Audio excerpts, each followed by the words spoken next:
Hello friends, मैं Arun Vishwakarma Arun sir maths YouTube channel पर एक बार फिर से आप सभी का स्वागत करता हूं। आज की इस वीडियो में हम डिस्कस करने वाले एमपीटेड वर्ग 2 के रिजल्ट को लेकर।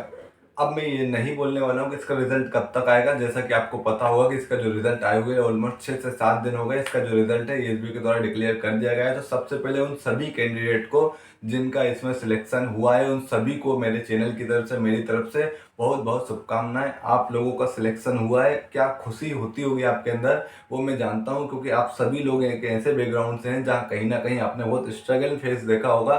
क्योंकि इतने ज़्यादा स्ट्रगल के बाद अगर कोई आप अपना सपना अचीव कर लेते हो तो वो खुशी की बात अलग होती है दोस्तों। तो सभी को मेरी तरफ से बहुत बहुत शुभकामनाएं। अब आप ईमानदारी से अपना काम कीजिए और इस देश में शिक्षा के विकास में कहीं ना कहीं आप योगदान दीजिए और आगे बढ़ाइए देश को, इस मध्य प्रदेश के शिक्षा व्यवस्था को। अब हम बात करते हैं उन कैंडिडेट के बारे में जिनका किसी कारण सिलेक्शन नहीं हुआ है। किसी कारण इन द सेंस मेहनत के बावजूद भी।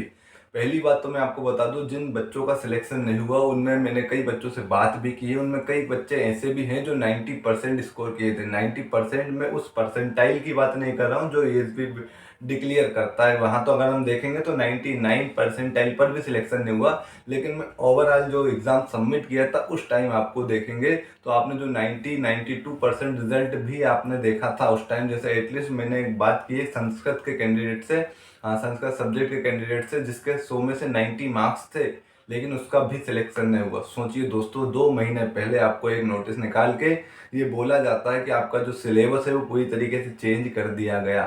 इसके बावजूद बच्चा डिप्रेस्ड होता है और उस डिप्रेशन के बाद बच्चा अपने आप को हिम्मत देता है और अपने आप को पॉजिटिविटी तरीके से उस नए सिलेबस के साथ मेहनत करने लग जाता है। मात्र 2 महीने के टाइम में अगर कोई स्टूडेंट 100 में से 90 लेकर आ रहा है, 80 लेके आ रहा है, अदर सब्जेक्ट में काफ़ी अच्छे स्कोर लेके, हिंदी जैसे सब्जेक्ट में भी बच्चे 80-90 नंबर लेके आए, इसके बावजूद भी उनका सिलेक्शन नहीं हुआ।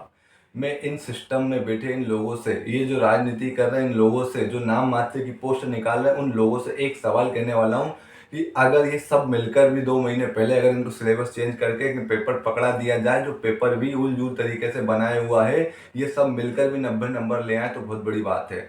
कितने स्ट्रगल किए होंगे, कितना टाइम बिताया होगा, तब जाके 100 में से 90 नंबर लाना, वो भी व्यापम जैसे एग्जाम में जहाँ सिलेबस का कुछ ठिकाना नहीं, जहाँ क्वेश्चन पूछने के तरीके का कोई ठिकाना नहीं। सिलेबस क्या होता है, क्वेश्चन कुछ पूछा जाता है, यहाँ कोई क्लियर नहीं है चीज़ दोस्तों। लेकिन इसके बावजूद भी बच्चा अगर 100 में से 80-90 नंबर लेकर आ रहा है तो इसका मतलब ये नहीं है कि वो बच्चे के अंदर काबिलियत नहीं है, क्या वह बच्चा शिक्षक बनने के लायक नहीं है। ऐसा बिल्कुल नहीं दोस्तों। आप लोगों ने जितनी मेहनत की है, इस सिस्टम में बैठे लोग जो खासकर राजनीति कर रहे हैं, इनको ये नहीं पता है कि इतने नंबर इतने कम टाइम में लाना आसान नहीं होता है ना। और नाम मात्र की पोस्ट देने के बावजूद भी इतने अच्छे नंबर स्कोर करने वाला एक स्टूडेंट वाकई में फिर लास्ट में जो होता है वो निराशा के हाथ चढ़ जाता है ना। उसके सपने टूट जाते हैं क्योंकि उनको लग रहा था 100 में से 90 नंबर लाना कहीं ना कहीं आसान नहीं होता। कितनी मेहनत के बावजूद वो नंबर लाया होगा, 100 में से 80 नंबर, 75 नंबर, 70 नंबर। मैथ्स जैसे सब्जेक्ट में तो 70-75 नंबर लाना बहुत बड़ी चुनौती थी। इसके बावजूद भी 70 नंबर वाले कैंडिडेट का सिलेक्शन नहीं हुआ। तो मैं आपसे पूछता हूँ, ये सिलेक्शन हुआ किसका है?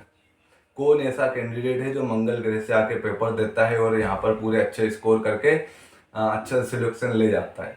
दोस्तों, यहाँ जिनका सिलेक्शन हुआ उनके लिए बहुत अग्रिम शुभकामनाएं हैं।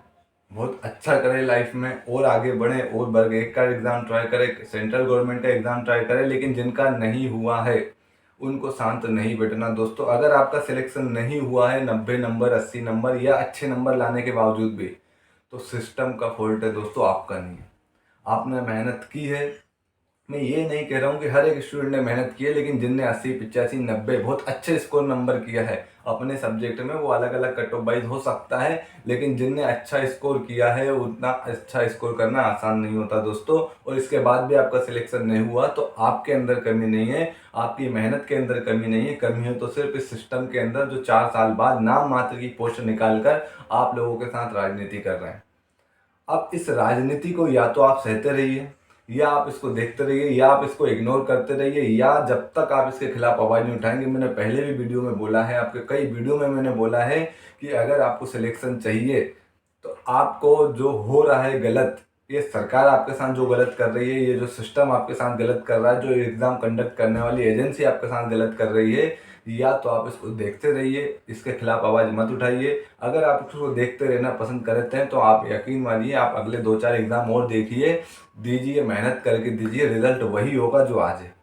अगर आपने इसके खिलाफ आवाज़ नहीं उठाई, इस सिस्टम के में जो गलत हो रहा है उसके खिलाफ आपने अगर प्रदर्शन नहीं किया, तो यकीन मानिए दोस्तों आज से 4 साल बाद भी आपका सिलेक्शन नहीं होगा। ये पता नहीं कौन से ग्रह से आके लोग नंबर लाते हैं और सिलेक्शन ले जाते हैं। नॉर्मलाइजेशन का तो कुछ हिसाब किताब ही समझ में नहीं आता। परसेंटाइल और जो कर दिया इसने पूरे सिस्टम को खराब कर दिया। परसेंटाइल बिल्कुल सही नहीं दोस्तों, यहाँ कुछ क्लियर नहीं हो रहा कि किसका रिजल्ट हो रहा है, किसका रिजल्ट नहीं हो रहा। जब आपने परसेंटाइल लगा दिया तो मैं आपसे पूछता हूँ नॉर्मलाइजेशन की ज़रूरत क्या थी, लेकिन फिर भी आप नॉर्मलाइजेशन कर रहे हैं। मैं आपको बताता हूँ मेरा सिलेक्शन नहीं हुआ दोस्तों। मैंने मैथ्स सब्जेक्ट से एग्ज़ाम दिया था, मेरा 67 स्कोर था, और जो 26 तारीख की फर्स्ट जहाँ मैथ्स का पेपर स्टार्ट हुआ था, सेकेंड शिफ्ट में था, लेकिन मैथ्स का फर्स्ट शिफ्ट था। उस शिफ्ट में मैंने कई ऐसे कैंडिडेट से बात भी की है जिनका मेरे इक्वल ही स्कोर था 67, जो कि EWS कैटेगरी से थे, है ना, गेस्ट फैकल्टी में थे, लेकिन उनका जो स्कोर है, परसेंटाइल स्कोर 97 है, मेरा 95 रहा। सेम शिफ्ट में सेम पेपर देने वाला सेम पेपर देने वाले कैंडिडेट, जिसमें एक का परसेंटाइल में या नॉर्मलाइजेशन में स्कोर कम कर दिया जाता है, दूसरे का बढ़ा दिया जाता है। नॉर्मलाइजेशन परसेंटाइल होता है, समझ में आता है, अलग अलग शिफ्ट में समझ में आता है, ये बात मुझे जहाँ तक मैं जानता हूँ। लेकिन एक ही शिफ्ट के अंदर किसी का स्कोर बढ़ा देना, किसी का घटा देना, ये कौन सा नियम है, ये कौन सा फॉर्मूला है, मुझे तो आज तक समझ में नहीं आया। ये फॉर्मूला है तो सिर्फ और सिर्फ घोटालेबाजी का। यहाँ पर घोटाले करने के तरीके हैं जिससे बच्चों का नुकसान हुआ है। मेरा सिलेक्शन नहीं हुआ दोस्तों, मेरा सिलेक्शन भी मात्र 1 नंबर के दायरे में मैं अगर बात करूँ तो रह गया है।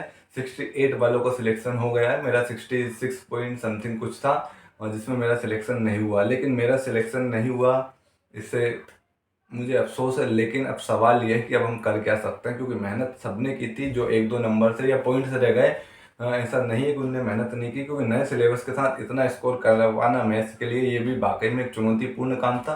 जो काफ़ी टाइम से मैथ्स से जुड़े थे, जो मैथ्स के टीचर थे, काफ़ी टाइम से पढ़ा रहे थे, वो भी इतना अच्छा स्कोर नहीं कर पाए जहाँ तक मैंने लोगों से बातचीत की है। फिर भी मेरा तो वेटिंग भी अलर्ट नहीं हुआ, मुझे समझ में नहीं आता किसको क्या वेटिंग मिली होगी।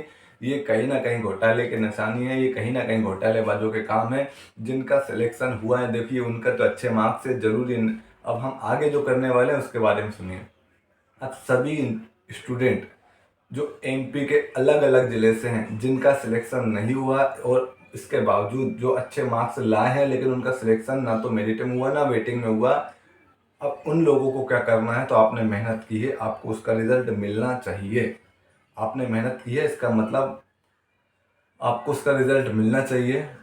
नाम मात्र की पोस्ट की वजह से आपका सिलेक्शन नहीं हुआ दोस्तों। नाम मात्र की पोस्ट जब 4-5 साल बाद आती है और उसमें भी आप देखेंगे इतने अच्छे स्कोर करने के बाद भी अगर आप रिजल्ट नहीं कर पा रहे हैं, तो ये आपका फॉल्ट नहीं है, सिस्टम का फॉल्ट है। सिस्टम के खिलाफ लड़ना है। अब इसके लिए हम क्या कर रहे हैं उसके लिए आपको अच्छे से सुन लीजिए, और अगर आप आज सीरियस नहीं है तो अगले 4 एग्जाम भी देखिए। अगले 4 एग्जाम बाद भी मैं वीडियो बनाऊंगा और उसमें भी मैं आपको ये बताऊंगा कि आपके साथ वही होगा जो आज हुआ है। आप सुनते रहेंगे। आप तैयारी करने से, मैंने कई वीडियो में बोला है, MP के अंदर तैयारी करने से तैयारी करने से नौकरी नहीं मिलती दोस्तों। तैयारी करने के साथ साथ आपको इस सिस्टम के खिलाफ जो आवाज़ उठानी पड़ेगी, वो आज नहीं तो कल उठानी पड़ेगी। नहीं तो आज के बाद आपके घर में जो छोटे बच्चे होंगे या छोटे भाई बहन होंगे, वो उसके खिलाफ नहीं बोलेंगे, या उस आज तुम उसके खिलाफ नहीं बोले तो उनको भी उसकी दुर्गति देखनी पड़ेगी। अब हमने को करना क्या है, तो मध्य प्रदेश के अंदर जितने भी समस्त जिले हैं उन सबका हमने ग्रुप बनाया है। आप इस वीडियो के डिस्क्रिप्शन बॉक्स में आपको ग्रुप की लिंक मैं प्रोवाइड करा दूंगा, आप वहाँ से ज्वाइन कीजिए। इसके बाद हमारा एक कॉमन ग्रुप है, उस कॉमन ग्रुप के बाद जो भी स्टूडेंट जहाँ भी जिस भी ग्रुप में जिस भी डिस्ट्रिक्ट से बिलोंग करता है, उसके लिए हमने एक अलग अलग ग्रुप बनाए रखे हैं। क्यों बना रखे हैं? क्योंकि हम पहले जिले लेवल पर, डिस्ट्रिक्ट लेवल पर ज्ञापन देंगे, ठीक है, कलेक्टर को ज्ञापन देंगे, और जो भी हमारी रणनीति होगी। आज शाम को ही हमारी एक 9 बजे गूगल मीटिंग होने वाली है, तो आप उस गूगल मीटिंग में जरूर जुड़िए। गूगल मीटिंग में जुड़ने से पहले आपको ग्रुप में ऐड होना पड़ेगा, ताकि वहाँ से मैं आपको लिंक प्रोवाइड करा सकूँ, ठीक है। बाकी गूगल मीटिंग की जो लिंक है वो इसमें वीडियो के डिस्क्रिप्शन में भी दे दूंगा। जो नहीं जुड़ पाए किसी कारण से चैनल पर, व्हाट्सएप ग्रुप पर, तो सीधा डिस्क्रिप्शन बॉक्स के थ्रू भी आप गूगल मीट में जुड़ सकते हैं। वहाँ पर आज हम पूरी रणनीति बनाएंगे, क्या करना है, कैसे करना है। और मैं आपको बता दूं 2000 के समथिंग कैंडिडेट हमारे साथ जुड़े हैं, जिनका सिलेक्शन कहीं ना कहीं थोड़े बहुत नंबर से रह गया है। तो अगर पोस्ट इंक्रीज होगी, पद वृद्धि होगी, तो आपका सिलेक्शन 100% श्योर है, जरूर होगा। क्योंकि अब यहाँ पर एग्जाम कब होगा हमें नहीं पता, अगले चुनाव से पहले होगा नहीं, 4 साल आप भूल जाइए। और अब हमारे पास इतना टाइम नहीं होता, क्योंकि हम सब ऐसे फैमिली से बिलोंग करते हैं जहाँ 1 साल निकालना, अगर फ्री बैठ गए हम 1 साल, तो हमारा फैमिली इतने नीचे चला जाएगा कि यहाँ पर हम सर्वाइव भी नहीं कर पाएंगे, है ना। तो मैं आप लोगों से यही बोलूँगा कि इस चैनल को पहली बात तो सब्सक्राइब कर लीजिए, वीडियो को ज़्यादा से ज़्यादा ऐसे लोगों के पास शेयर कीजिए जो वर्ग 2 के कैंडिडेट है, जिनका सिलेक्शन नहीं हुआ है, वो खासकर उनका सिलेक्शन पद वृद्धि के थ्रू हो सकता है। क्योंकि जो 1-2 नंबर से रह गए उनका संभव है, पॉसिबल है कि उनका सिलेक्शन हो जाए अगर पोस्ट इंक्रीज होती है तो।